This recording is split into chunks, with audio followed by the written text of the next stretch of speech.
Encore un rendez-vous à ne pas manquer sur la chaîne de Proximité Espoir 47 parce qu'ils sont 7 heures. Bonjour et merci d'être bien sûr à ce rendez-vous matinal. On fait le point 4e numéro de la semaine, jeudi. Nous sommes le jeudi. En tout cas, ce jour, c'est pour vous, c'est pour nous, parce qu'il y a un thème sur lequel nous sommes obligés en tout cas de débattre.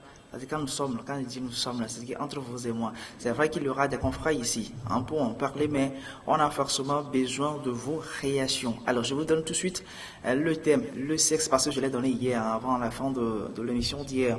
Le sexe avant le mariage. Est-ce que c'est bon? Est-ce que c'est mauvais? Est-ce qu'il y a des avantages? Ou encore, est-ce qu'il y a des inconvénients? Je vais peut-être répéter le sexe, pratiquer le sexe avant le mariage. Est-ce que c'est bon pour vous? Est-ce que c'est mauvais? Est-ce qu'il y a des avantages ou encore des inconvénients? Commencez par réfléchir parce que tout à l'heure, d'ici 15 minutes, vous allez peut-être rentrer en ligne à travers notre canal. Vous aurez le numéro tout à l'heure sur l'écran, mais je vous le donne tout de suite, le 93 49 45 45 93 49 45 45 pour prononcer sur le thème. On a vivement besoin de vos réactions pour meubler, ou disons, voilà, animer ce débat. Mais bien avant le débat, on va passer par l'information. C'est très important. Parce que chaque matin, lorsque vous êtes bien informé, vous pouvez mieux agir. Alors, l'information sera avec Eni. Eni que nous allons retrouver encore dans la partie transformation locale, c'est-à-dire avec les nouvelles de nos entrepreneurs pour nous en parler. Puis, on termine l'émission après le débat avec la page sport, avec Régis Tariq Petit. Voilà un peu la nomenclature de l'émission de ce matin. Deux techniciens à m'accompagner, s'appellent donc Marc et aussi Abdou. La pause, la première pour la synthèse.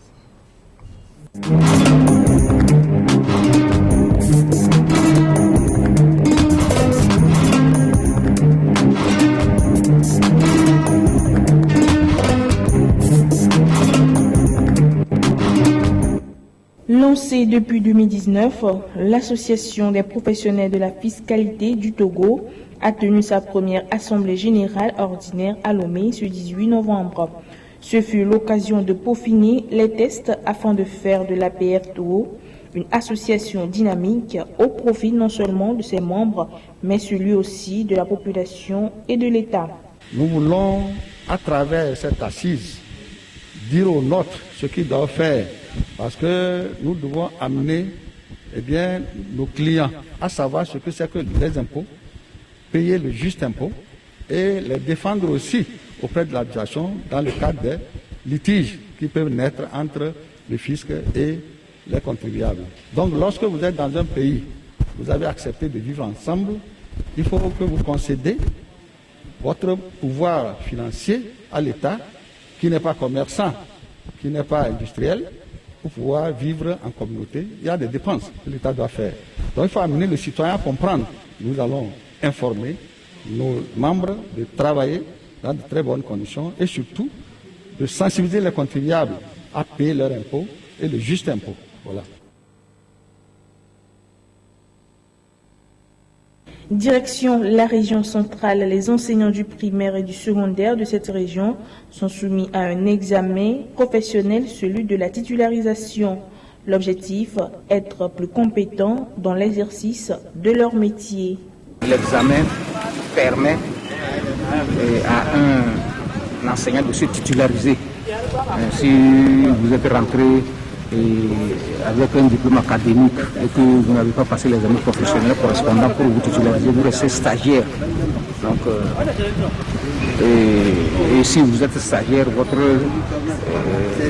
situation sociale reste stable. Alors que si vous êtes titularisé, vous avancez normalement comme tout fonctionne. Je passe cet examen professionnel de cap second degré pour améliorer, avec ces diplômes, améliorer les conditions de vie et bien aider les élèves, les apprenants à être à la hauteur de la connaissance. J'ai comme spécialité le français et j'ai trouvé cette épreuve qui parle des femmes leaders abordable, intéressante. La consultation prénatale, une étape importante pour la femme enceinte. Ceci afin de garantir non seulement sa santé, mais aussi celle de son bébé. Elle débute généralement au premier trimestre de la grossesse. Une consultation prénatale, c'est un suivi d'une grossesse à partir du premier trimestre jusqu'à l'accouchement.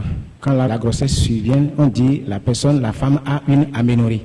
Donc quand l'aménorrhée vient, donc on compte à partir de là et au 3e mois, cette femme est obligée d'aller se faire consulter par une sage-femme. C'est une obligation à chaque femme de se faire consulter quand tu as une aménorrhée. Tu dois se faire consulter par une sage-femme ou bien un spécialiste. Le premier trimestre, on lui donne des rendez-vous, on demande certains bilans et on lui donne des rendez-vous et elle respecte ce rendez-vous-là. Sport pour terminer, 3-1, c'est le score du match Togo-Égypte disputé mardi au stade Kégué. C'est dans le cadre de la 4e journée des éliminatoires CAN 2021.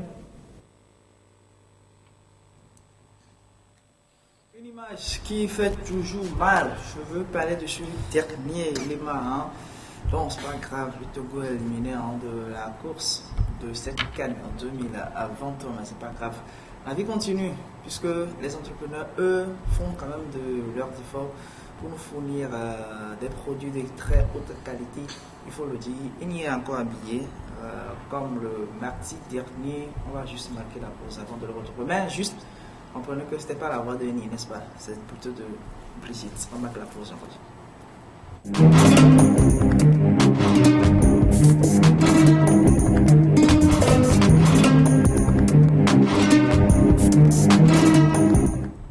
On parle à nouveau des pains tissés ce matin, ce jeudi. Ni, bonjour. Bonjour Herman et bonjour aux fidèles téléspectateurs. Vous changez de couleur, hein? Oui, de style, mais toujours en pain tissé. C'est bien. Toujours en pain tissé. Aujourd'hui, je suis en robe un peu maman. Pour peut-être les femmes enceintes aussi peuvent l'utiliser. C'est pour dire que voilà, les pains tissés servent également à toutes sortes de coutures. Oui. Oui, peu importe ce que vous voulez, le style. Oui, par exemple, le mardi, j'étais un peu en tenue et de jeune fille. Là, on peut mettre sur le pantalon bien une jupe. Mais aujourd'hui, c'est pour les mamans. Les mamans? Oui. D'accord. Mais les jeunes filles aussi peuvent utiliser ça, il n'y a pas de souci quand même. Oui, ça c'est bon.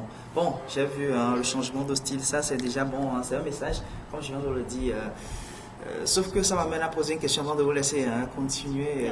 Est-ce qu'il n'y a pas des stylistes Bon, c'est vrai, c'est le thème aimé par les couturiers, mais il n'y a pas des couturiers, parce que c'est leur thème approprié, qui sont spécialisés en ça, ou tout type de couturier peut coûter ça. Bon, ça, je ne peux pas répondre à cette question, puisque je ne sais pas si vraiment il y a des couturiers qui sont... Oui, c'est lourd. Je ne sais pas s'il y a des machines à coudre adaptées, ou bien il y a des couturiers qui sont spécialisés dans ça. Ça, pour le moment, je ne sais pas, mais bon, j'irai chercher l'information pour vous. Ouais, téléspectateurs, j'ai posé vos questions. Voilà. Alors aujourd'hui, on continue sur le même thème. Oui, aujourd'hui, on continue sur le même thème. Et la dernière fois, l'entrepreneur togolais qui s'intéresse vraiment à notre culture et à la vente des pains tissés nous a parlé de ce qui l'a motivé à faire ce métier-là, à vendre ces pains-là que les tisserands tissent chez nous ici au Togo. Donc aujourd'hui, on va continuer avec lui. Il va nous donner une petite anecdote sur ce tissage-là. Parce qu'il faut dire que si les pays de la sous-région font la production de ce pain aujourd'hui, c'est parce que c'est un héritage que les grands-parents nous ont laissé. Donc il va nous dire comment ça a commencé. C'est une petite anecdote.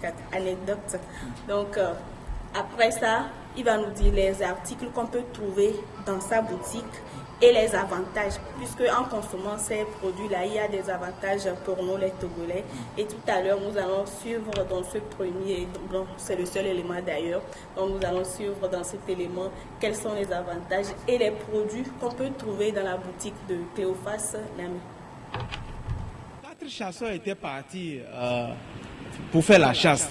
Là, ils ont vu les araignées, ils ont vu comment ils ont tissé ça, ils disent, si nous-mêmes, nous pouvons réfléchir et faire quelque chose comme ça, ça peut nous aider à se vêtir.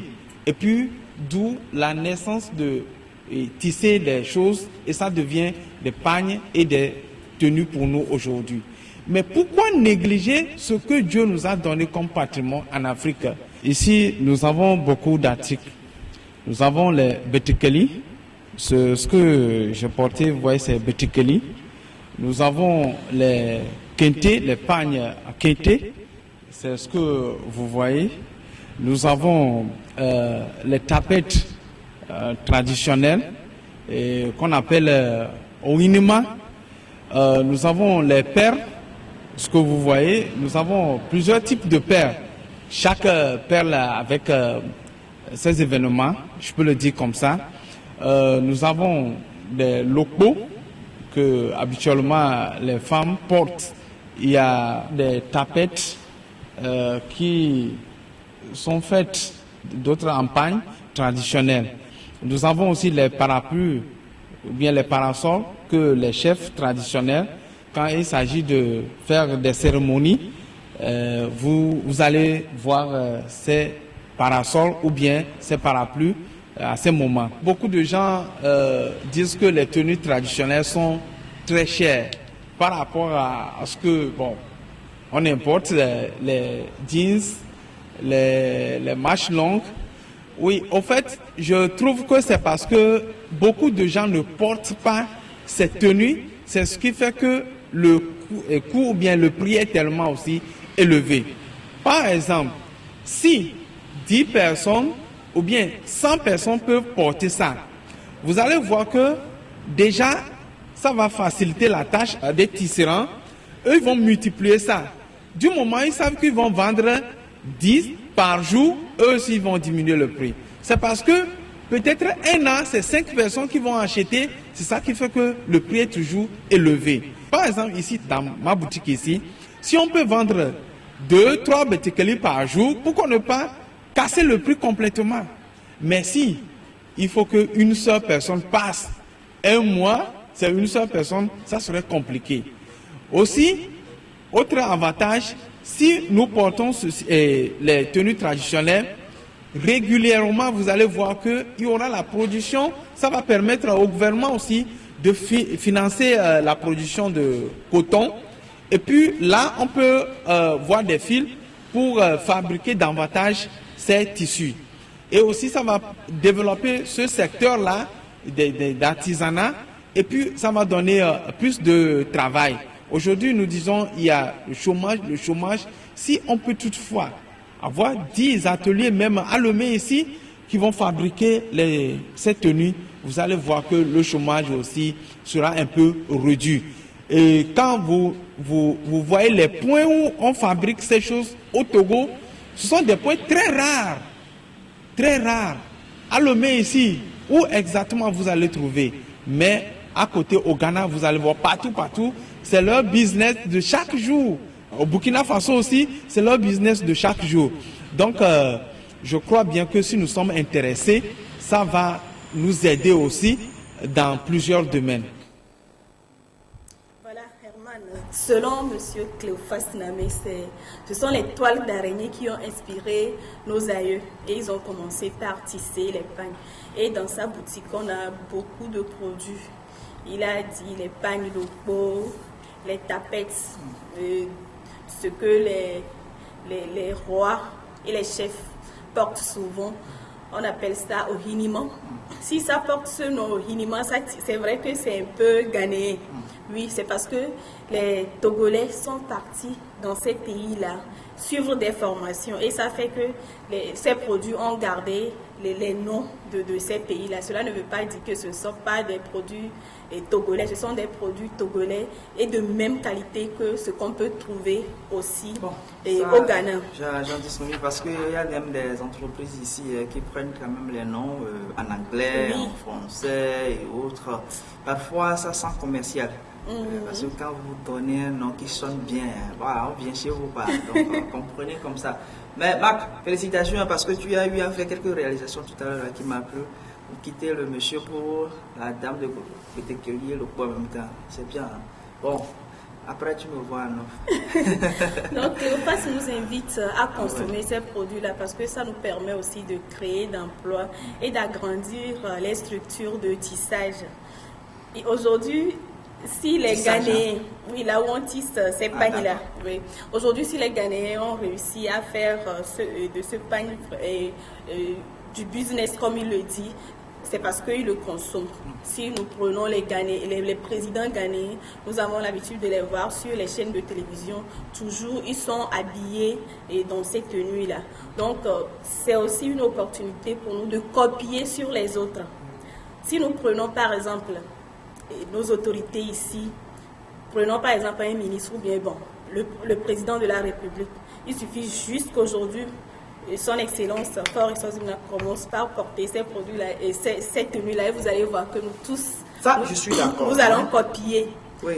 Si nous prenons nos stars, nos stars comme les Toufan et les Allemands qui inspirent, les appelle les influenceurs. Oui, qui inspirent beaucoup de jeunes. Il suffit juste que les Toufan commencent par porter ces produits-là. Vous allez voir, tous les jeunes Togolais vont commencer par utiliser ce produit. C'est possible. C'est quand même un début. Oui, c'est quand même. Je me rappelle de l'avènement, le début des masques de protection contre la COVID-19.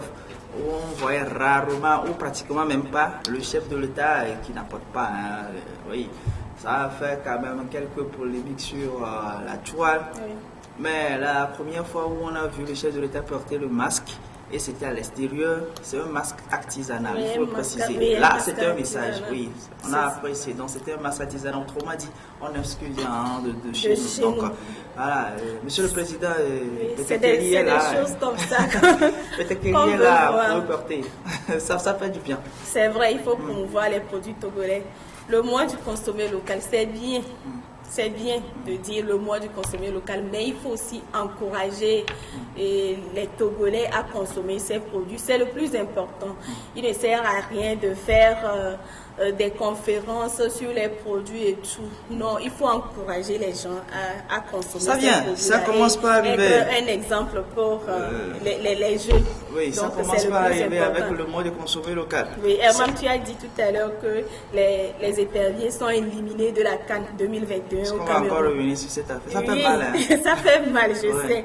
Si nous ne voulons pas voir aussi nos entrepreneurs togolais éliminés du marché de la consommation, commençons par consommer ces produits-là. C'est le plus important. C'est le plus important. Lorsqu'on a eu à assister, je me rappelle très bien, aux Jeux Olympiques, mais je ne sais plus trop quelle année. Voilà, c'est des Bédekeli que les athlètes ont porté, on les a vus défiler. Voilà, c'est un peu le message qui. C'est à nous de donner l'exemple aux autres. La plupart de ces présidents-là, qu'on qualifie plus ou moins de musulmans et autres, vous les voyez toujours avec, comment on les bassins.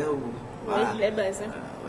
Dans toutes les grandes conférences, on les voit comme ça. Pas plus qu'hier, je suivais une grande chaîne. Vous savez qu'actuellement, le Burkina est en train de préparer l'élection présidentielle, c'est le dimanche.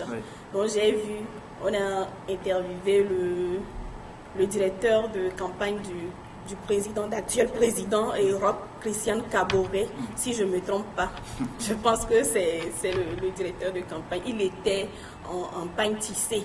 Même sur les affiches, quand tu vois les affiches de campagne du président, c'est toujours en pagne tissé. Donc ce sont des choses que nous devons vraiment copier pour faire avancer notre pays. Du moins de consommer le cas, pourquoi ne pas aller à une journée carrément à une journée dédiée à ces produits. Oui, chaque semaine peut-être ou 2 fois par mois. Dans l'administration, on encourage à apporter rien que ce que nos stylistes ont eu. Quand je préparais l'élément avec Cléophas, il me disait si au moins le gouvernement peut dire que chaque vendredi, tous les Togolais. Chaque vendredi, je pense que c'est au Ghana, non? Peut-être il a vu ça de l'autre côté. Oui. Chaque vendredi, tous les Togolais. Dans un pays limitrophe, chaque vendredi, ça ne se fait plus, mais ça se faisait en temps. Chaque vendredi, dans l'administration, on demandait à ce que tout le monde venait soit en tenue traditionnelle. Oui, ce sont des choses qu'on doit copier. Il faut copier des bonnes choses, c'est ça. Merci. Sauf que moi, je n'ai pas un Bétékeli. Je n'ai pas de Bétékeli là. faut dire aux téléspectateurs quand est-ce que je vais porter BTQ. Non, je ne veux pas faire de fausses promesses, serment. Ouais. Mais ne t'inquiète pas. Non, Emma, je vais te faire merci, une merci, c'est bon. surprise. Je vais te faire une on se retrouve mardi. Oui, on se retrouve mardi. On en vient à notre thème du jour. Juste quelques mots. Hein? Le sexe avant le mariage, c'est bon ou c'est mauvais, selon toi? Bon, pour une chrétienne que je suis. On commence par la Bible. On se cache déjà derrière la Bible. Non, je ne me cache pas derrière la Bible. Sois franche. Mais pour une chrétienne que je suis, ce n'est pas bien. Maintenant, pour profane que vous êtes, c'est bien. Non, je suis toujours une chrétienne. Donc, dans ma religion, ce n'est pas autorisé. Est-ce qu'il n'y a pas quelque part quelques avantages au moins? Quelques avantages. De pratiquer le sexe avant le mariage? Je ne vois pas, Herman, c'est plutôt les inconvénients. Rien que tu les inconvénients. peux tomber enceinte avant ton mariage. Tu peux aussi attraper une maladie, quelque chose comme ça. Donc, si tu attends ton homme, aucun avantage. Vous pouvez faire... aucun avantage. Bon, ça c'est mon votre point de vue. Mon point de vue personnel. Donc, moi, je ne vois que les inconvénients plutôt. Très bien. Donc, il faut attendre. Le sexe est là, ça ne fuit pas, Herman. Et on a compris. Donc, on va juste marquer la pause. Ce n'est qu'une transition par rapport à ce débat. Le thème, vous l'avez déjà. Le sexe avant le mariage, bon ou mauvais, est-ce qu'il y a des inconvénients, est-ce qu'il y a des avantages? À vous de nous dire. Les confrères seront là pour le débat. Le 93 49 45 45 pour commencer par rentrer en ligne. On marque la pause et on revient.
Dans cette émission avec les confrères, ils sont deux comme d'habitude. Pierre, bonjour. Bonjour Herman, bonjour à nos chers téléspectateurs et téléspectatrices, bonjour à Régis. Régis, bonjour. Oui, bonjour Herman, bonjour à Pierre et bonjour à tous ceux qui nous regardent actuellement. Le thème, vous l'aurez tout à l'heure, voilà, ce thème qui vient de passer, ça concerne donc la rubrique de transformation locale. Vous avez notre thème du jour, le sexe avant le mariage. Est-ce que c'est bon? Est-ce que ce n'est pas bon? Est-ce qu'il y a des avantages ou encore est-ce qu'il y a des inconvénients? À vous de nous le dire. Mais d'ici là, nous allons commencer par commencer le débat ici dans le studio. Pierre, oui, simple question à répondre d'abord. Est-ce que c'est bon? Est-ce que c'est pas bon? À cette question, je ne saurais répondre avec exactitude, mais personnellement, je pense que c'est bon. Pourquoi? Sexe avant le mariage, ça nous permet d'expérimenter beaucoup de choses. D'abord sur le plan sexuel, avant le mariage. Très bien. Juste quelques mots. On va rentrer même dans les détails tout à l'heure. Régis, même question. Juste simple réponse avec quelques argumentations brèves. Très bref. Oui, là, je dirais tout simplement qu'il faut un peu relativiser.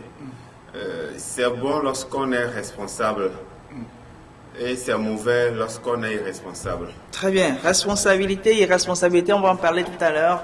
Mais avant que vous commenciez par appeler ou rentrer en ligne, on a eu également posé la question à certains téléspectateurs qui se sont également prononcés.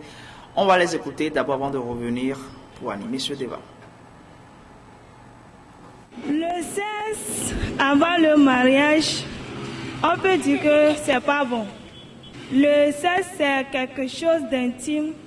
C'est pourquoi c'est caché sous une femme ou bien un homme. Donc,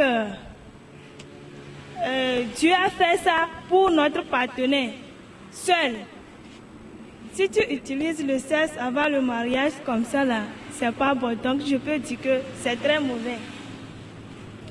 Au terme biblique, on peut dire que c'est interdit aux chrétiens et chrétiennes de perdre leur virginité avant le mariage, ce qui n'est pas bon pour les saints et les saintes.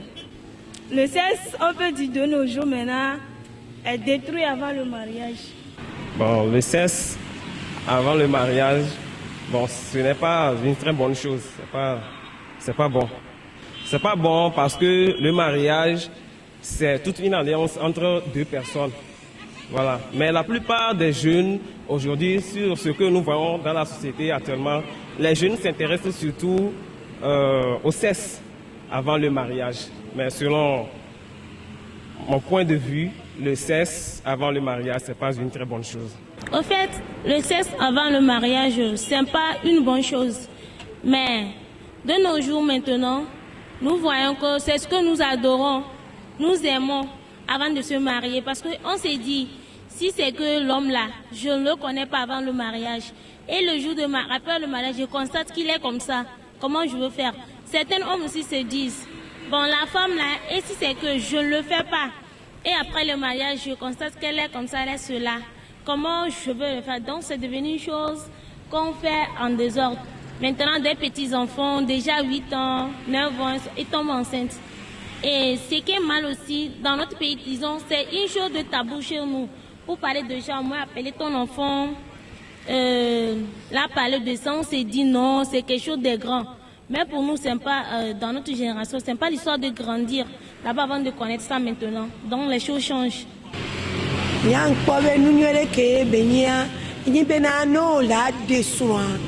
Mi kudon soa mi la gble la seme ela e biota o le ti la o gbo aba e meri ken gbo e mi la ba ti mi anu mi o gbo ken gbe mi la trozu son kudo son ken gbe mi la te don mi anu o gbo sinu e won manu mi a o la so do ko so na soa ken gbo e baba be le jaba biota o alo ya ba de wa e amunyo ni npe be nu nyere be ni no o le wo ne be nu am so am le jaba de o mle jaba biota o e la so po gbele voa yo wi abe ni nsu alonyo gbo tutua wi wo to po be nsu alon e be nyagboa o chanko la o ne nyi be na ne plodo a o la na ka ba biota o ne mariage mi deja wa mi la we ken gboe ne mi kude mi adon mi anu gbo si ran o no gbe so do ko le ne akwa ngba jaba biota o to chon le jira o gbo to chon. Bon,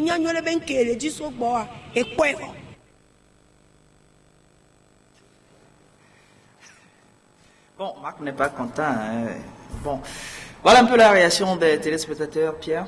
Oui, je pense qu'au début, j'ai dit je ne saurais vraiment dire bon ou mauvais. Et tout de suite, Régis est intervenu pour dire qu'il faut relativiser. C'est pour dire que le sexe avant le mariage, on peut dire c'est bon, comme il l'a dit, pour quelqu'un qui est déjà mature, qui a déjà les moyens, qui veut se marier. La personne, lorsque les deux personnes décident de se marier, c'est-à-dire qu'ils ont l'âge, ils ont des moyens pour se marier, il faut, à mon avis, passer à l'acte sexuel avant le mariage. Je vais peut-être repréciser, quand on dit sexe avant le mariage, pas forcément pour les partenaires. Alors, faut-il personnellement connaître le sexe d'abord avant le mariage, avant de dire les couples, c'est-à-dire les deux, vous connaître avant le mariage, ou rester comme ça, sans cesse, ni rien comprendre du sexe jusqu'au mariage? En réalité, je pense que lorsqu'on n'est pas, on n'a pas encore l'idée de se marier, on n'a pas les moyens. Bon, pourquoi passer? Qu'est-ce que vous mettez alors dans responsabilité? C'est vrai qu'il a donné le mot. La responsabilité ici, c'est qu'on est tout d'abord majeur. L'âge. l'âge, on est majeur, et puis on a les moyens pour se marier, pour engager une femme. Ou bien si on est une femme, on a l'âge de se marier. C'est ça la responsabilité. C'est-à-dire qu'on peut vivre une vie de couple. On est mature. C'est ça la responsabilité. Oui, continue. Maintenant, quand on prend les adolescents de 14 à 17 ans qui n'ont pas de moyens, qui ne sont pas encore matures, qui ne peuvent pas mener une vie de couple, c'est là où il y a le danger. Parce que en passant à l'acte sexuel, son partenaire, la fille peut tomber enceinte et là, ça peut avoir des conséquences néfastes. Voilà.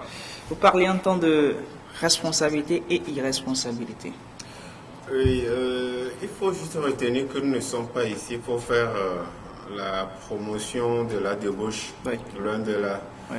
Et lorsque moi personnellement je parle de la responsabilité, je fais allusion à deux personnes qui ont pris des engagements.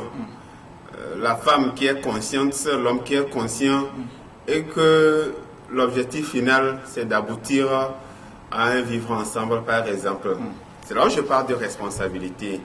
Alors, lorsqu'on parle du sexe avec le mariage, c'est pas d'aller de gauche à droite faire l'expérimentation avant de se marier, coureur de jupons ou distributrice agréée. C'est pas de ça nous parlons. Il faut être avec quelqu'un avec qui on est certain demain, ou bien c'est quelqu'un avec qui on a pris des engagements. Et là, en expérimentant, lorsque ça ne marche pas, chacun prend ses distances. C'est encore mieux que de sexe avant le mariage, sexe après le mariage, sexe après le mariage. Et maintenant, les gens, pour ceux qui aiment évoquer beaucoup les églises, les gens viennent danser, on cotise, on vous donne des cadeaux. Et une semaine ou 2 mois après, on se sépare. Quelle est la raison? Personne ne saura vous l'expliquer exactement. Peut-être la femme, elle constate que l'homme a une taille vraiment courte et bon, c'est comme on le dit en éveil, il ne fait que kini ou bien la taille est trop a une forme impressionnante, elle n'arrive pas à supporter. Vous voyez, c'est pourquoi on parle d'expérimentation. Et là, c'est encore mieux de le faire et se séparer à temps que d'engager toute une communauté et juste 2 semaines après, ou soit on veut forcément rester dans le lien du mariage et on se donne à la débauche. Et là, c'est encore plus grave. C'est-à-dire la femme qui va avoir ailleurs, ou bien c'est la femme qui ne veut pas à chaque fois que l'homme qui a peut-être un rythme donné, et que la femme peut-être elle ne veut que peut-être 1 fois par mois ou 2 fois par mois, et l'homme qui préfère aller voir ailleurs. Vous voyez, les conséquences sont encore plus graves à ce niveau. Le sexe, en fait, c'est un peu culturel.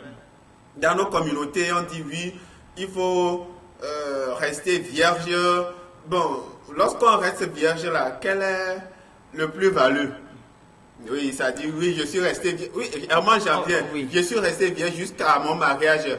Les gens sont contents. Et puis bon, et puis après. Honneur à la famille. Voilà, et puis après. Vous-même. Et puis après. Ici. Ah, vous dites et puis après. Oui, et puis après. Ça veut dire que. Oui, oui, ça dit que d'une manière concrète, c'est quoi on gagne. Alors, le contraire, c'est quoi? Le contraire, dans le contraire, il gagne quoi? Le contraire, c'est qu'on a pris le temps de se connaître, et on a pris le temps d'éviter ce qui est évitable avant de s'unir. Alors, on suppose, je reste dans votre lignée, je prends le temps d'expérimenter, d'accord? Ça n'a pas marché. J'expérimente là-bas, ça n'a pas marché. Oui. Bon, je continue pas à expérimenter. Le problème, c'est qui est plus grave. Finalement, je suis devenu également distributeur. Le problème, c'est que lorsque chez nous, en Afrique, vous êtes en couple, pour une femme, chez moi personnellement, qui va avoir ailleurs, c'est un danger pour l'homme qui peut mourir. Oui.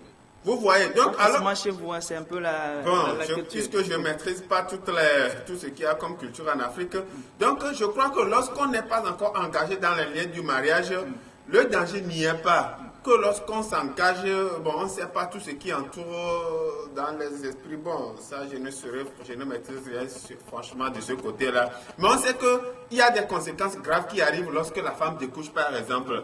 Donc, lorsqu'on, au moins, on s'engage, c'est qu'on est sûr qu'on s'engage à vie. Et là, il ne faut pas s'engager après et puis constater qu'en réalité, cet homme-là, vraiment, ce n'est pas mon goût. Et là, on commence pas à découcher autant pour moi et que ça amène un drame. Maintenant, avant de se marier, peut-être ce qu'on peut conseiller, ce sont les moyens contraceptifs, les préservatifs et autres là, pour ne pas peut-être ramasser une maladie ou tomber enceinte à temps. On va donner la parole aux téléspectateurs, le 93 49 45 45. Vos avis sont très importants ici dans cette émission par rapport à ce thème-là sur lequel nous sommes, le sexe avant le mariage. Est-ce que c'est bon, est-ce que c'est mauvais? Est-ce qu'il y a des avantages ou est-ce qu'il y a des inconvénients? Pour il n'y a même pas d'avantages, rien que des inconvénients. Bon, Régis parle de relativiser. Pierre, je vais poser peut-être une question concrète parce que quand je discutais aussi avec des amis, il y a des questions que j'ai eu à noter. Ils m'ont posé quand même des questions. Alors, est-ce qu'il n'y aura quand même pas manque de maturité lorsque vous vous préservez au fait? Voilà. Vous vous êtes engagé bien sûr à aller au mariage, mais comme le conseil souvent les hommes de Dieu et autres, voilà, vous vous préservez du sexe carrément. On suppose que vous n'avez jamais connu de femme, la femme n'a jamais connu d'homme. Bon, vous êtes là jusqu'au mariage, l'acte est déjà signé. Est-ce qu'on peut quand même avoir quelques maturités pour, sur le plan sexuel? Est-ce qu'il n'y aura quand même pas de manque de maturité quand même? Sur le plan sexuel, manque de maturité, je dirais non. Comment les deux parce que sur le plan sexuel, on a dit... Oui, sur le plan sexuel. L'homme n'a jamais connu de femme, la femme non plus. Ils sont là, ça dit vierge et puceau, ils se sont mariés. C'est l'idéal en fait. Oui, c'est l'idéal. Je pense que même pour ceux qui font le sexe ou bien utilisent le sexe avant le mariage, on ne nous apprend pas à le faire. Est-ce que vous comprenez? On ne nous apprend pas à le faire.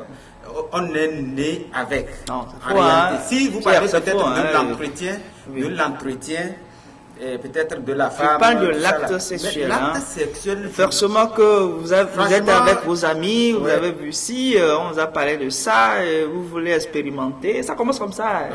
Non. N'est-ce pas? Non. Ça vient comme ça. C'est inné. C'est inné. C'est inné. L'acte sexuel, je pense que c'est inné, en tout cas à mon avis. Moi, personne ne m'a appris à passer à l'acte sexuel, il faut le dire. Vous n'avez jamais également entendu parler? Même si on entend parler, mais on ne dit pas de faire. Pierre, je crois qu'on a eu à faire partie des groupes d'amis. Oui. Depuis le collège jusqu'au lycée, il y a des choses qu'on se raconte, comment ça peut se faire, et c'est ce qui pousse même peut-être à une expérimentation un peu tôt. Maintenant, parlons des inconvénients. Bon, je ne sais pas si... comment le dire si vous avez déjà déviergé une fille? Bon, moi, je n'ai pas... Je ne parle pas de mon cas. Personne ne t'a demandé ton cas. Il faut juste donner les offres aux téléspectateurs. Vous l'avez dit, pas de débauche ici, c'est vrai. Il n'a pas donné le cas. Nous sommes sans tabou ici dans cette émission. C'est pour vous conscientiser. Pourquoi? Oui, en fait... Anita, derrière la débat vitrée, votre message c'est quoi, Anita? Envoyez votre message. Je dis bien que je ne parle pas de mon cas, mais il paraît que pour dévierger une fille, c'est très compliqué. Ça dit que c'est... Vous souffrez, ça dit que... Il paraît que. Oui. Il paraît que. D'accord. Il ne peut pas parler de son cas. D'accord, oui, bon, continuez rapidement, on va terminer. Puisque nous discutons dans le groupe d'amis, c'est ce qui ressort souvent. Ça dit que vous pouvez prendre toute une nuit juste pour ce premier acte-là. Ça dit qu'il faut être patient. Vous voyez, bon, il y a l'immaturité de ce côté-là. Donc, parfois, c'est vrai qu'on ne vient pas... dans le couple pour se livrer à des performances. C'est-à-dire, au moins, il faut avoir cette capacité-là de s'adapter à l'autre. Mais il arrive que parfois, s'adapter est quasi impossible. Donc, parce que là aussi, on parle de satisfaction. Pas de performance, mais c'est de satisfaction. Bien sûr, satisfaire l'autre. Parce que si la personne ne trouve pas de satisfaction... C'est là où ça amène de problèmes. Oui, croyez-moi, ça va forcément dégénérer. Pour l'harmonie du couple même, l'harmonie du couple est menacée. Donc le mieux, c'est de se connaître sur tous les plans. Pas seulement sur le plan sexuel, comportemental, que sais-je encore. Et là, si ça ne colle pas sur un côté et si on n'a pas la possibilité de raboter les angles pour que les choses soient à notre goût, Basta, c'est de penser on distance. continue toujours avec quelques questions que j'ai eu à noter également. Il faut dire que rapidement. Régis vient de relever un point important. Il a parlé de dévier. J'ai une fille, les filles aussi racontent, parce que ça m'a réveillé l'esprit. Il y a certaines filles qui détestent un garçon ou bien des garçons juste parce que dès le premier acte, ça a été mal fait. Ça a été mal fait. Ça l'a marqué négativement. Elle a été traumatisée. C'est de ça que je parlais en parlant de maturité. Oui. Hein, parce que les femmes racontent ça le plus souvent. Que ce soit avant ou après le mariage, ça existe. Que ce soit avant ou après le mariage, lorsque le premier acte est dur pour une fille, le plus souvent pour une fille, elle déteste les garçons. Voilà, donc le premier acte doit marquer positivement et non négativement. Ouais. Alors, Régis était sur un développement, la dernière intervenante qui parlait de Wassoso Poupere entre-temps. Voilà, juste pour dire, parce que la personne m'a demandé, n'est-ce pas les femmes qui sont plus ou moins perdantes dans cette affaire d'expérimentation que vous avez énoncé tout à l'heure, parce que vous expérimentez ici, peut-être que ça n'a pas marché, vous expérimentez encore l'autre.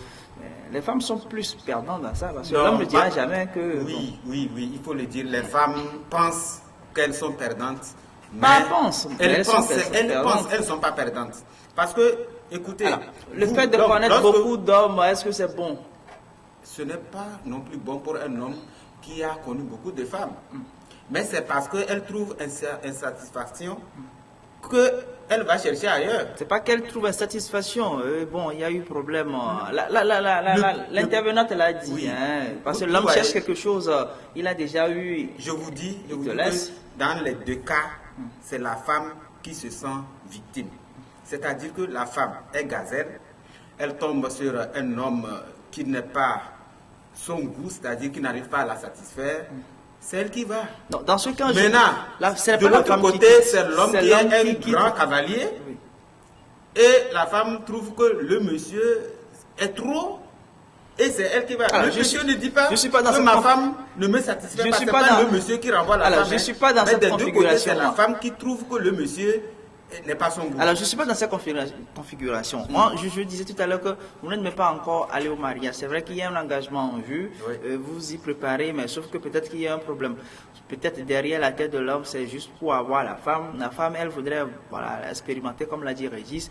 Mais l'homme, après avoir trouvé ce qu'il veut, il part. C'est là où Régis a parlé d'irresponsabilité. De qui alors? Et c'est là aussi où les femmes sont plus perdantes. Ça, c'est des deux côtés. Il y a des femmes qui suivent des hommes parce que le monsieur a peut-être la poche un peu lourde et donc c'est ce qu'on veut, on veut sa poche, et lorsque le monsieur insiste sur le mariage, on trouve que non, c'est pas son goût et puis elle s'en va.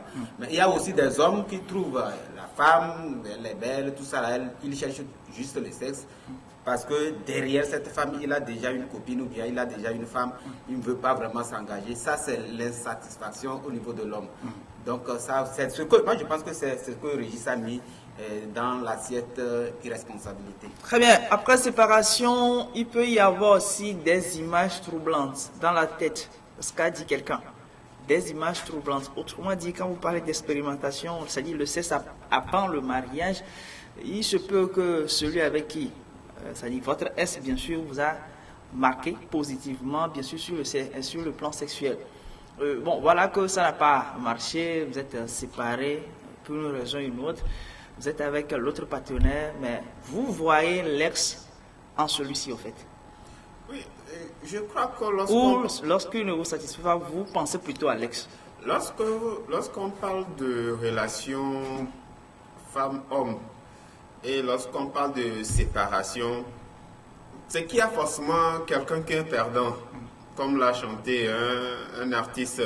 C'est-à-dire que la séparation, parfois, ce n'est pas de commun accord. C'est une seule partie qui veut partir, ou bien une partie qui veut partir, et l'autre ne veut pas. Mais à un moment, je crois qu'il faut en arriver là, parce qu'on n'arrive plus à coller les morceaux.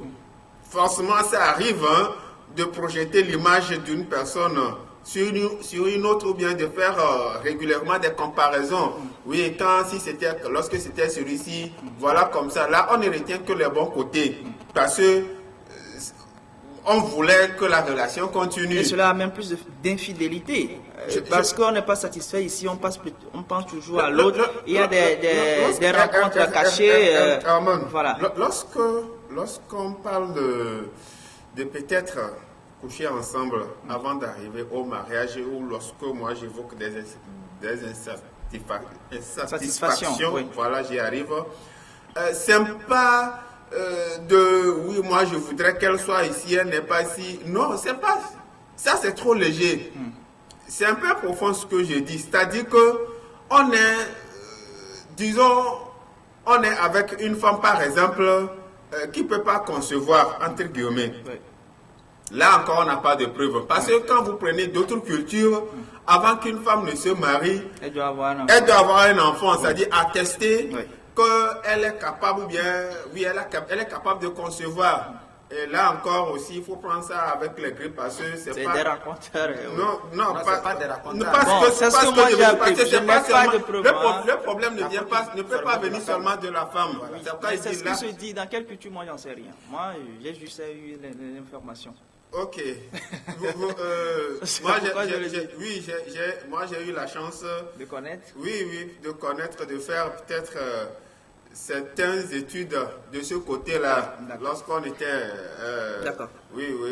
Donc, de l'autre côté. Donc, ce sont des cultures. Donc, il y a des cultures qui existent comme ça.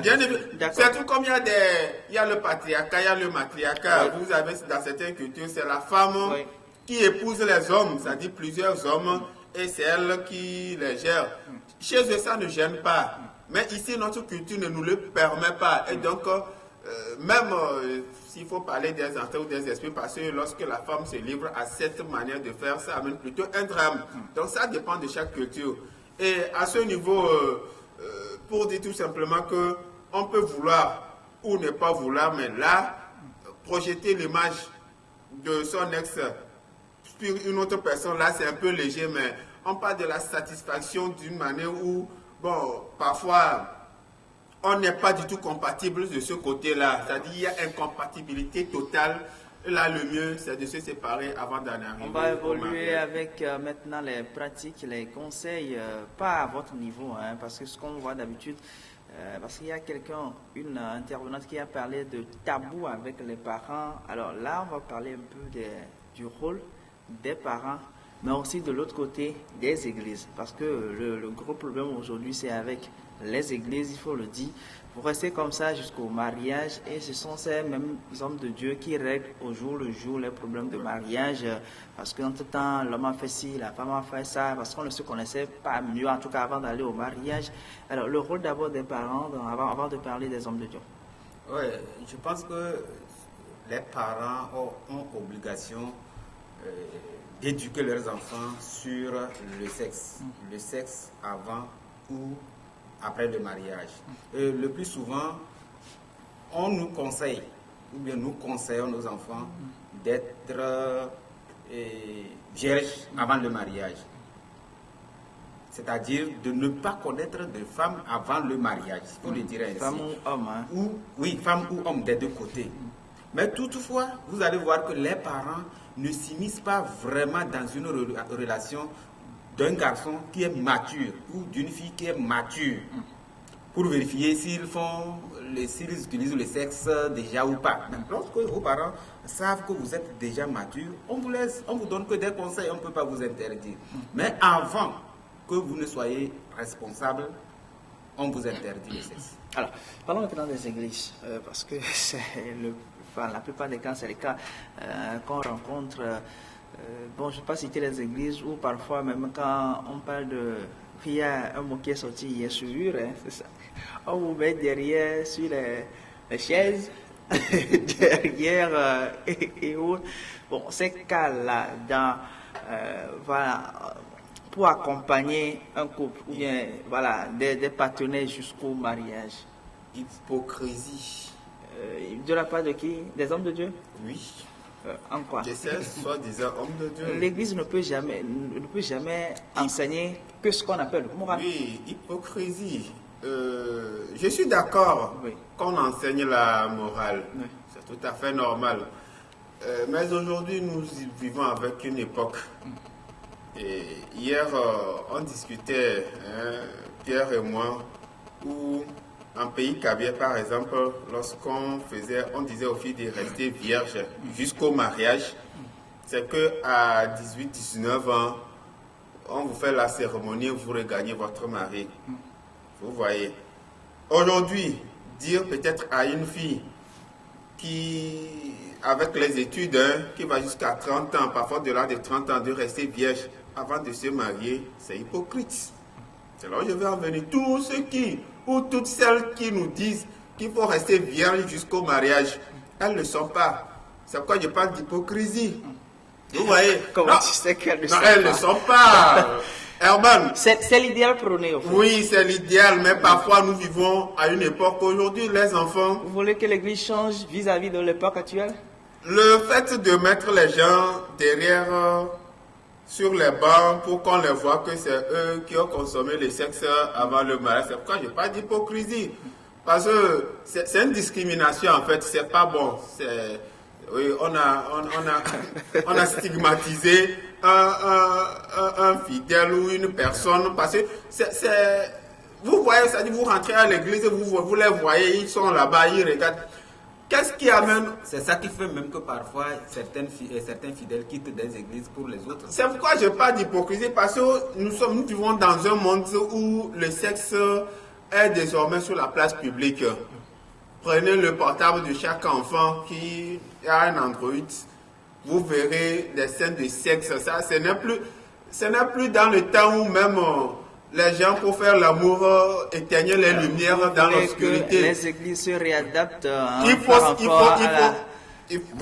faut s'adapter à notre époque. À l'époque actuelle. Il faut s'adapter à notre époque. La Bible, elle ne change pas. Hein. La Bible, elle a daté depuis un moment, elle date de... Les Écritures n'ont pas changé. Quand on cite toujours la Bible, que moi je ne suis pas toujours d'accord, parce que vous ne verrez... Parce que vous maîtrisez un peu les versets. Oui, vous ne verrez nulle part dans la Bible où on vous dit de ne pas connaître le sexe avant le mariage. Ah bon? Oui, c'est des interprétations qu'on fait. Hier, l'autre parlait de sciure. Que dans Hébreu où on a parlé des sciures. Et je pense que souillure, c'est souillure. Pas sciure. Oui, de souillure, excusez-moi. Mais souillure, ça veut dire tout simplement péché. Et puis la souillure, ce n'est pas seulement le sexe. Oui, mais... il y a plusieurs choses. Sauf que le verset évoquait ça. Le verset évoquait ça faisait quand même cas au mariage. Et c'est là où j'ai parlé de débauche. C'est-à-dire que vous avez une femme, vous sortez, ou bien c'est la femme qui sort. C'est là où on peut parler de souillure. Donc pour vous, la Bible n'a pas été... Sinon, vous êtes deux. Mais laissons le côté religieux, laissons l'église. Prenons le traditionnel. Vous vous mariez, vous êtes deux, hommes et femmes. Mais lorsque vous ne menez pas de vie de débauche, vous êtes sains, vous êtes propres.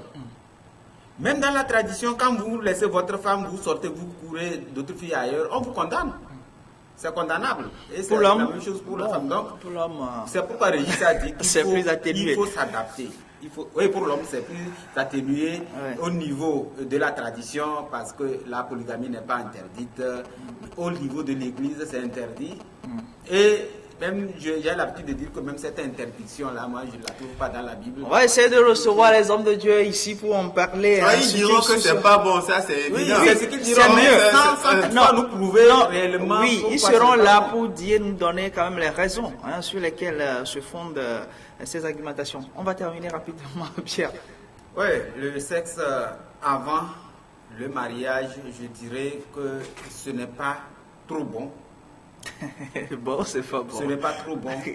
C'est quoi trop bon? Oui, je dis c'est pas trop bon parce que aujourd'hui, là où nous sommes les jeunes, les enfants veulent tout simplement expérimenter, goûter, voir ce que ça donne, alors qu'on n'est pas encore mature. Donc, d'où la nécessité pour les parents d'éduquer leurs enfants sur le sexe. C'est pourquoi d'ailleurs aujourd'hui, quand vous allez dans les établissements, il y a l'éducation sexuelle.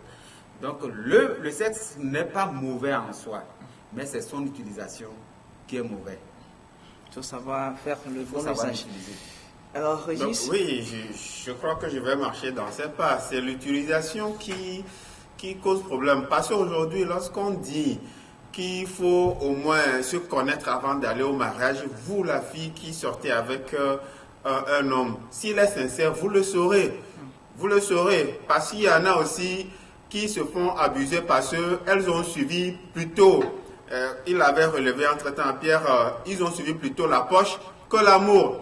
Et lorsque vous sortez avec un homme, il pose des actes, tout ce qu'il amène comme relation, bien tout ce qu'il entame comme processus, si c'est vraiment du sérieux, vous le savez. Et donc si vous vous laissez, tout en sachant que cet homme n'a aucune intention sérieuse pour vous, ben là, vous ne pouvez que vous plaindre à vous-même.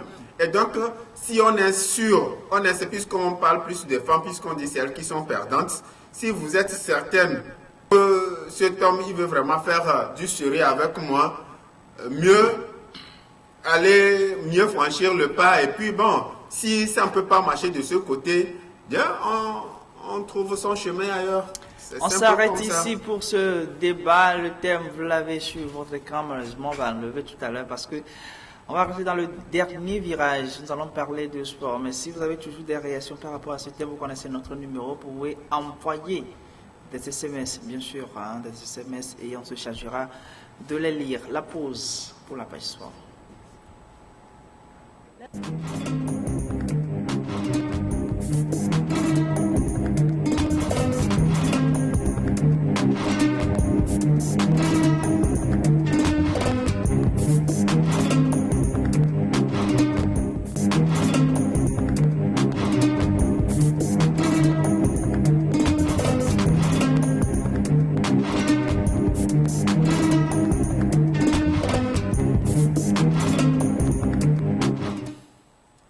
En studio pour parler cette fois de sport.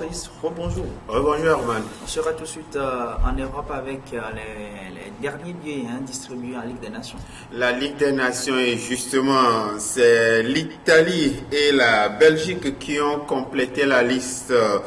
L'Espagne qui s'était qualifiée depuis hier et puis la France également. Et donc hier, la Belgique a largement dominé le Danemark 4-2. L'Italie l'emporte sur le terrain de la Bosnie-Herzégovine 2-0. La Ligue des Nations qui va se disputer, il faut le rappeler, du 6 au 10 octobre 2021.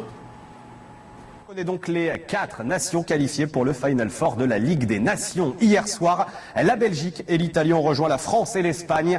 Carré royal qui va donc se disputer la victoire finale du 6 au 10 octobre 2021. Les Diables Rouges, on va le voir en images, qui n'ont eu aucune difficulté à venir à bout du Danemark hier soir. Le score 4-2.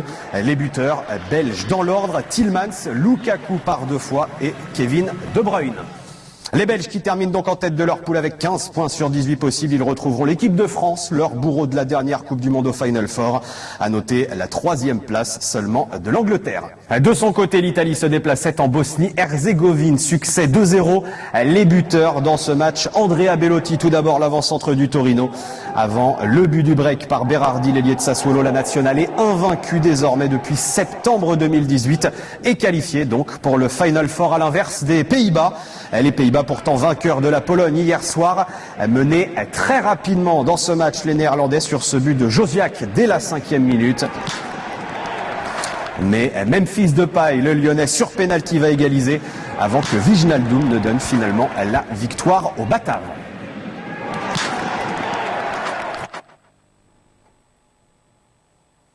Final Four, je le rappelle, qui va donc regrouper la France, l'Espagne, l'Italie et puis la Belgique. C'est en 2021. En 2021, oui. C'est loin. Hein? C'est loin, c'est loin. Pratiquement un an. Bon, disons un an. Dans un an pour la phase finale de cette compétition. Pourquoi comme ça? La question reste posée. Ok, bon, Marc disait qu'on supplée cette Ligue des Champions. Il faut rappeler qu'au lancement de cette compétition, plusieurs l'avaient critiqué parce que ne voyant pas la finalité ou son importance. Et donc, je crois que la critique continue. La polémique est née, elle reste et se poursuit avec Corinne Diacre. Il s'agit là de l'équipe féminine de la France avec la sélectionneur Corinne Diacre qui a moyen à partir avec certains cadres de son équipe, notamment les joueuses de l'Olympique lyonnais. Cette polémique, elle se poursuit puisqu'aujourd'hui même Corinne Diacre va donner la liste des Bleus retenus pour certains matchs. Donc, le fil de l'actualité, notamment avec les Lyonnaises, la capitaine Renard et le coach de l'Olympique lyonnais, qui ont bien évidemment esquissé les questions posées sur ce sujet. Impossible d'y échapper, l'entraîneur et la capitaine de l'OL ont été questionnés hier sur Amandine Henry et l'équipe de France. Il y a eu d'abord les discours de façade. On reste focalisé sur le match de Paris, c'est un gros match. On est aussi un club et on sait sur quoi on doit se focaliser. On a un match important vendredi. Et à force de voir le sujet revenir sur le tapis, ils ont préféré en rire. Ouais, tiens. Ben, on est focalisé sur le match, madame. Vos Dieu. Mais Amandine est très très bien. comme à nous tous. Hein. La preuve, je suis en train de vous parler. Un contexte bien particulier pour le choc PSG-OL de vendredi soir. Et aujourd'hui, il y aura un nouvel épisode avec, hasard du calendrier, l'annonce de la liste de novembre par la sélectionneuse. Les filles vont regarder forcément, et puis porter le maillot de l'équipe de France, c'est toujours une fierté pour elles. Et après, elles feront vite... Elles replongeront directement sur ce match parce que c'est vendredi. Et après, la sélection, ça sera le week-end et la semaine prochaine. Mais les Lyonnaises ont l'habitude de voir le sujet Diacre s'inviter lorsqu'elles sont avec leur club. Et visiblement, jusque-là, cela ne les a jamais vraiment perturbées. La polémique se poursuit donc. On saura si Amandine Henry sera convoquée ou Corinne Diacre restera sur sa position de l'écarter. La situation de Covid-19, on ne cessera d'en parler puisque la maladie est toujours là et ça handicape énormément en matière d'économie le secteur sportif. Mais la France, je pense qu'il y a quand même des solutions à apporter. Plusieurs cris d'alarme ont été émis notamment par les responsables de clubs qui estimaient qu'avec l'absence du public dans les stades, les clubs courent tout droit vers la faillite. Seul le football arrive à s'en sortir à cause des droits télé. Donc, le président français Emmanuel Macron, qui a eu une réunion par visioconférence avec les différents responsables et donc qui a promis une cagnotte pour soutenir ou soulager ces clubs qui couraient tout droit vers la ruine ou la chute. Un soulagement, bien évidemment, pour ces responsables. La réunion aura duré 3 heures avec un bilan positif pour les acteurs du monde sportif. On est dans un jour où on commence à voir la lumière au bout du tunnel. On n'est plus dans le tunnel. La première bonne nouvelle est pour les jeunes qui pourront reprendre le sport en club en priorité. On a vraiment ciblé sur un retour à la vie normale. En tout cas, pour les jeunes, c'était pour nous essentiel pour leur éviter de traîner dans la rue, pour leur éviter de se disperser parce que un jeune qui a fini ses cours ne rentre pas forcément tout de suite à la maison. Cette reprise se fera en décembre et sera aidée par la création d'un pass sport, une aide aux familles pour payer l'adhésion à un club. Pour les structures professionnelles, Emmanuel Macron a confirmé l'arrivée d'un fonds de compensation de la billetterie de plus de 100 millions d'euros et a annoncé des aménagements fiscaux jusqu'à la fin de l'année. On n'a plus de billetterie, on n'a plus d'hospitalité et on doit continuer à payer nos charges et nos salariés. Donc le gouvernement va nous aider en nous exonérant de charges pendant plusieurs mois, ce qui permettra d'aider un peu nos trésoreries. Se dessine enfin le retour du public dans les stades. Cette fois, la jauge ne sera pas fixe. Même si ce ne sera pas un stade plein, on est d'accord, ça va donner là aussi une bol d'oxygène au club. J'espère que ça suffira, surtout. Pas de calendrier précis pour le moment, mais le huis clos restera la norme, au moins jusqu'en janvier. Oui, des clubs qui ont de quoi vivre ou de quoi espérer. On souhaite vivement que la situation aussi chez nous soit débloquée, enfin que ces personnes qui vivent des sports ou bien qui vivent de tout ce qui tourne autour du sport, pas seulement les joueurs, puisqu'il y a plusieurs secteurs qui... Les revendeurs, bien évidemment... Tout ça. Parce que ça veut dire qu'il faut faire un tour, hein. Quand il y a des championnats pour voir toute une activité qui tourne autour économique. C'est véritablement une activité économique. Donc, vivement qu'une solution aussi soit trouvée, parce qu'il y a une rencontre qui est annoncée entre les acteurs et la ministre des Sports, toujours dans cette volonté-là de booster ou bien de faire reprendre les activités sportives. Et donc on espère que ça va donner. La rencontre aura lieu aujourd'hui, je crois. Oui, il y avait déjà une première rencontre avec l'ex-ministre Foli Bazi. Il y a même un comité qui travaille déjà avec les propositions des différentes disciplines, c'est-à-dire fédérations, voilà, que ce soit football, volley. Peut-être aujourd'hui, on va statuer un peu sur les propositions pour voir. Vivement que ça reprenne, parce que ça dure énormément. Ça commence par être intenable. Le reste de l'actualité. Le reste de l'actualité, le tournoi des maîtres qui se déroule actuellement à Londres et une surprise, la défaite de Novak Djokovic. Également le basket, l'Euroleague et l'Eurocoupe. Puis nous allons finir avec le handball.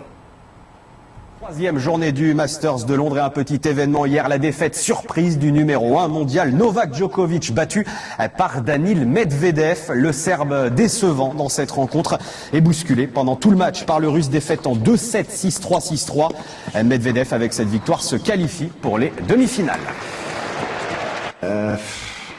In no time it was 6-3 love for him, so I just I cannot allow these things to happen when you're playing one of the top players of the world, and he was just better, no question about it. I made some unforced errors. I dropped the level of just I think the game and the fitness just in general. I just struggled to kind of find the right rhythm, for 15 minutes or so. Novak Djokovic qui va désormais devoir battre Alexander Zverev pour valider son ticket pour le dernier carré. L'Allemand vainqueur, lui, hier de Diego Schwartzmann. L'Argentin, match disputé, victoire en 3-7. Du basket, l'Euroleague hier soir et la cruelle défaite de l'Asvel sur le parquet de l'Alba Berlin. Battu d'un point seulement, 76-75, malgré les 25 points de Mustapha Fall, mais un 3 points à 2 secondes de la fin de Peyton Siva vient crucifier l'Asvel. En Eurocoupe cette fois, l'exploit de Nanterre qui fait tomber le leader de son groupe Trento. Victoire 104-102 après prolongation. Nanterre reste quatrième de son groupe. Et puis en Ligue des Champions, Dijon a battu Boursa, troisième victoire en 3 matchs pour la JDA. 87-81, là aussi après prolongation, avec 17 points notamment de David Holston. Enfin du handball, le PSG qui arrache son premier succès à l'extérieur en Ligue des Champions sur le parquet de Porto, 34-31 avec 9 buts inscrits par Mikkel Hansen.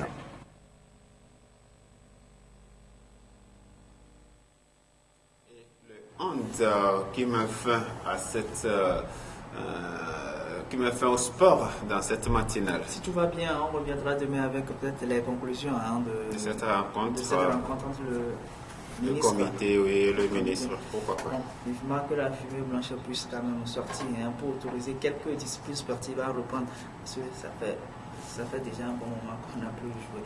C'est la fin de cette émission du jour 4 numéro, le dernier. Ça sera demain à partir de 7h. Merci à vous de nous avoir suivis. Merci à Abdou et à Marc. Voilà pour l'assistance technique. Merci également à Abidé Victor, grâce à qui nous avons eu les intervenants bien évidemment sur le thème. Pour l'apport rédactionnel également. Merci à tous. Comme je l'ai dit, dernier numéro, c'est demain à partir de 7h. Alors restez câblés. Il y a aussi Frédéric. Non, il n'était pas dedans. Je confondais. Très bien. Voilà. On se retrouve demain avec le même plaisir. Mais tout à l'heure, on a qui revient. Donc, ne zappez pas. À tout à l'heure.